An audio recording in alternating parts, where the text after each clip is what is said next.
I'd like to introduce you to a very, very special guest, somebody who is unfamiliar to the show. Welcome to the show, Carolyn Newman. Thank you very much. It's so wonderful to be back. I know, you're one of our first people back on the show, so it's great. It was last May, actually, I believe it was.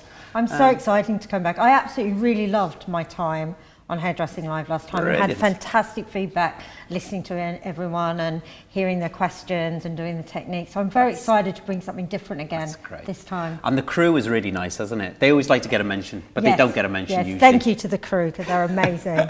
They better be today. Make my colour look good. Yeah, of course. Getting the lighting correct and everything. That's good. And our fabulous model and makeup artist. Yeah, which they're down the back. You can see them getting prepared for the presentation. So listen, Carolyn, tell us a little bit about what you've been up to over the last year. Well, as I launched with you at Hairdressing Live, I'd set up my own Colour Education Consultancy. You certainly did. And I'm now really in my, well, it'll be 3 years in January. So I'm right in the middle of having my first fabulous 2 years.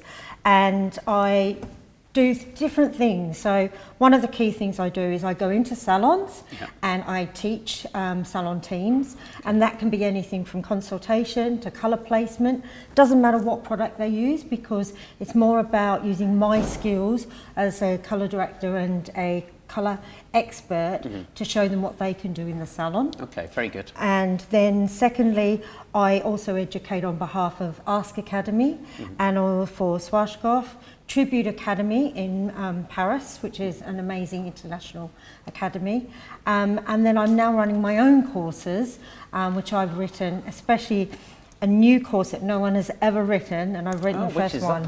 It's called Colour Your Column. Colour Your Column. And it's about being the best colourist and hairdresser that you can ever be. Okay. So for me, in education, there is a lot of craft courses around at the moment. There is indeed, yeah. And this is theory-based, and it looks at all areas, from social media, to marketing, to presentation skills, to how to set yourself up for success every day, thinking about your client, and how you can progress.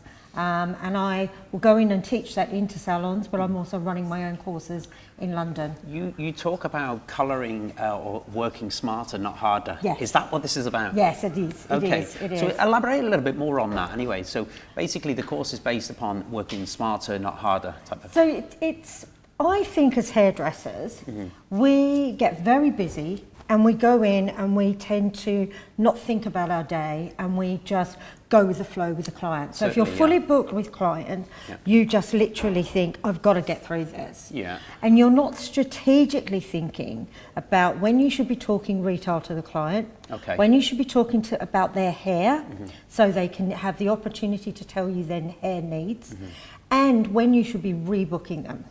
Because at the end of the visit is the wrong time. Because the client has already left. They're focusing on something else. So when should they rebook? Give us a little insight. So you should tell them that, and I always say, Paul, your colour will need refreshing in 6 weeks. So I book your next appointment while your colour's processing. You haven't even left the salon. You haven't told me whether you like your colour. But I'm that confident, and also I know that that's when you need to be thinking about your next appointment. And I don't like the word redo, I like the word refresh. So you'll need it refreshed. If you're just doing a haircut, when you're starting to put the styling products in the hair, you say, now we've trimmed it up, this is when you're going to need your next trim, I'm going to get the receptionist to make the appointment now.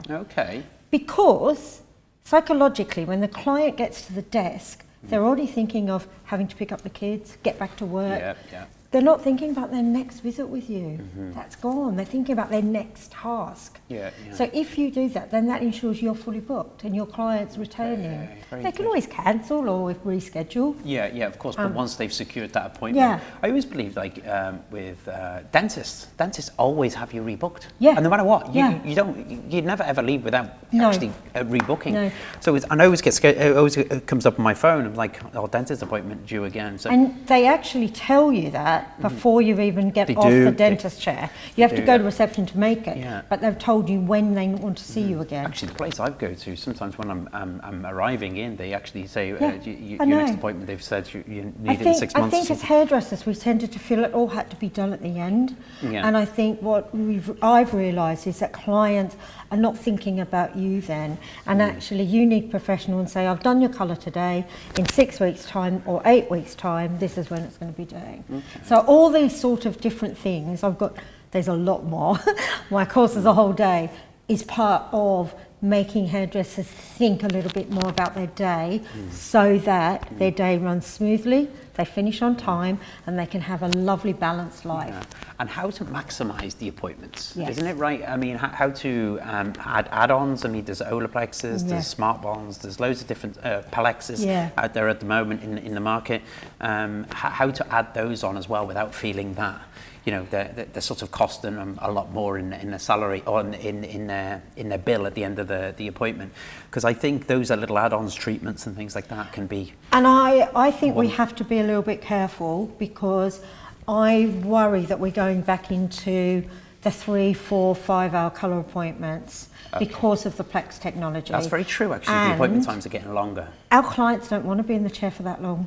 Okay. So I think it needs to be more about looking at your client's hair, and this is something I will show you, and what can I do today and what can I do at next visit, and trying to keep them more at 2 hours, because our clients will start saying, I can't commit to 4 or 5 hours, and I won't pay that money for. Can I just ask, how long do you book yourself out for an appointment?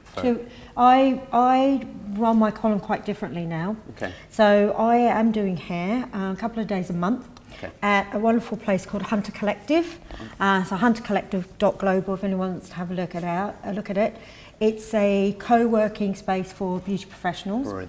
And the hair side of it is only run, the salon side of it is only run on a Thursday, Friday, Saturday. And I am doing colour only appointments. So that means I book out 2 hours with a client and I do everything. So if I do balayage, if I do highlights, if I do a full head colour, and what I've done is you have to come and see me for a consultation first, and then I can work out what I'm going to need to do your hair, and schedule it in, and skin test, which is really important. And I've included in my prices a Plex technology product, because I do believe that that's got to be part of included. Plex technologies everywhere. And the one client that wouldn't want to pay for it would be the one client that I felt needed it. So I just do 2 hours. If it's a big colour change, then might stretch that to 3. But I'm not going to do colour appointments longer than 3 hours.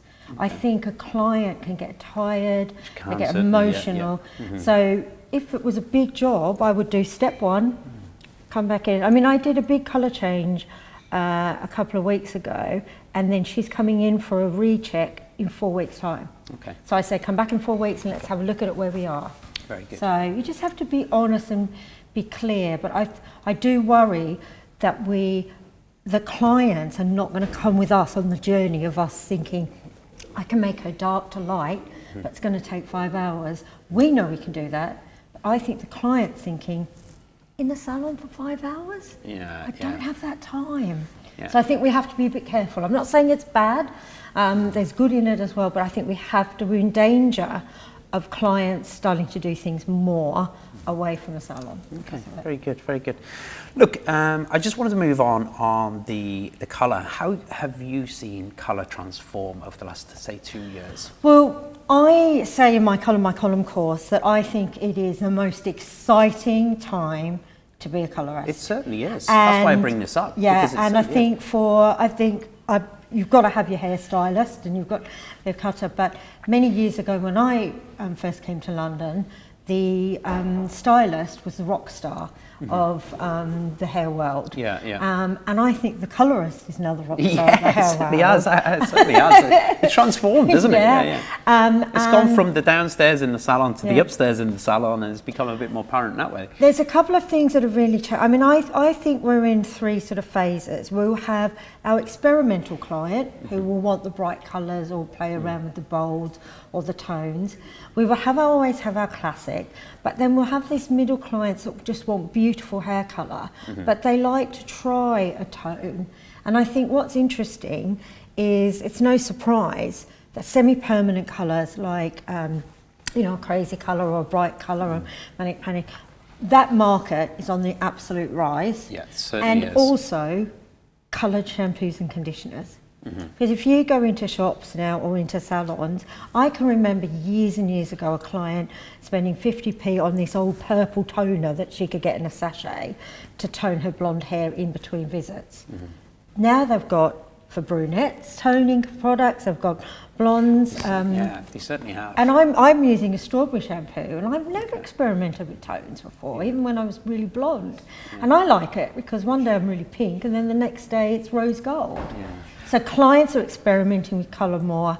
Way more. Yes. Way more. And I think that's media as well, that it's been put out there, social media as well, you know, the different pastel tones and different vibrant colours.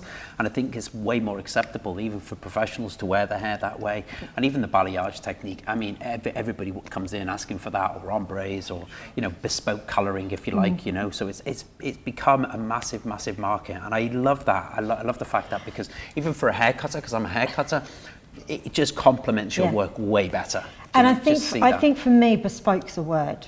Bespoke, yeah. Because I don't categorize my clients. My client sits in the chair and I do a colour technique and colour that is going to suit them. Yeah. So it might be bright, it might be natural, it might be soft. I sometimes foil, I sometimes freehand, I sometimes balayage, I do tints with packet, I do bleeds.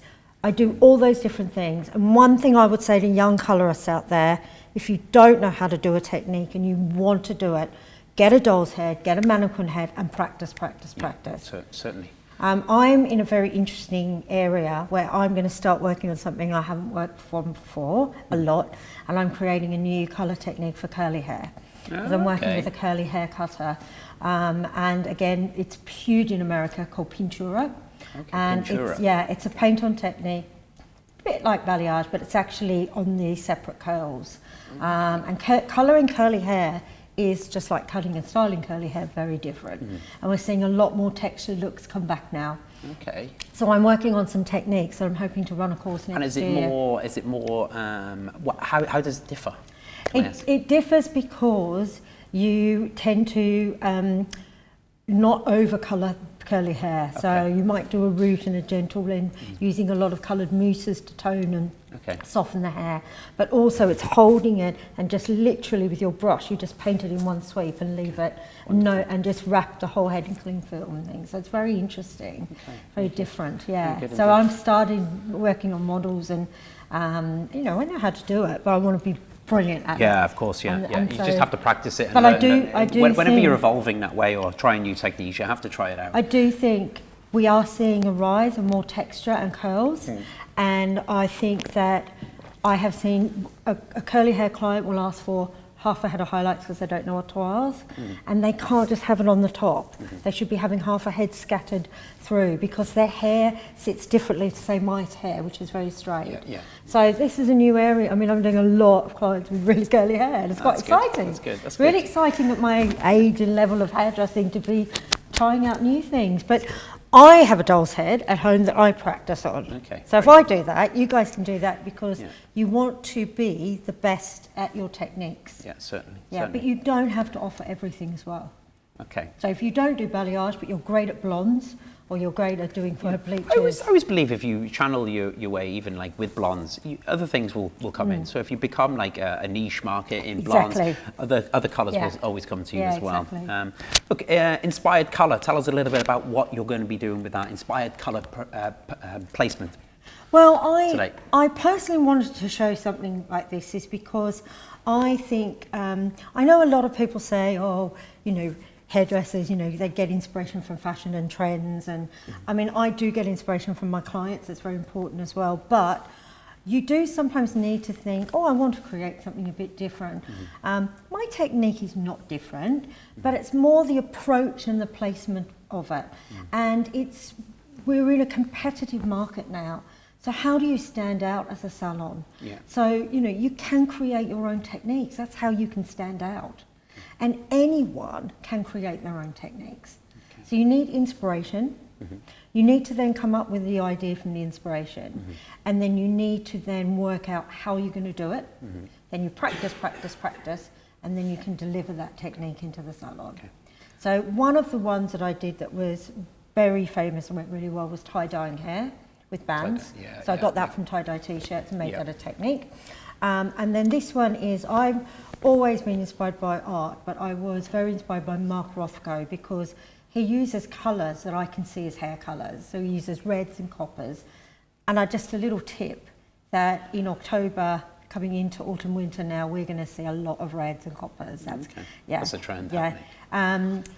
Spice pumpkin spice is going to be the key word for tone, for colour. So we're nice. going to see a lot of reds, You've like heard the it red here first. velvets.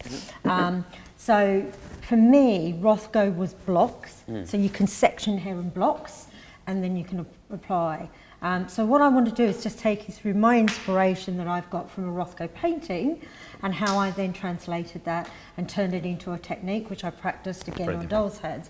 But I've just got a quote, because if you are looking into inspiration, then you should research. And I thought this was really interesting because it said Rothko became famous particularly for his artworks that depicted rectangles with luminous colours. As a colourist, we section in rectangles, do for coloring, and we all want luminous, shiny colours. So you can relate it to the hair world. Nice quote. Yeah. Nice quote. So that's what we're going to cover today. Brilliant. I'm super excited. We've got to get ready for the class right now. So thank you very much for everybody watching. We are in the beautiful venue 35. So thank you very much, guys, for having us. Oh yeah, it's lovely Isn't it gorgeous space? So look, we are going to go live at 11 o'clock. So you can go to hairdressinglive.com and get your place now. Thank you very much, Caroline. Thank you. Thank you so much for having me back. Thanks a lot. Thank you. If you like what you've seen, leave a comment below and subscribe to our YouTube channel.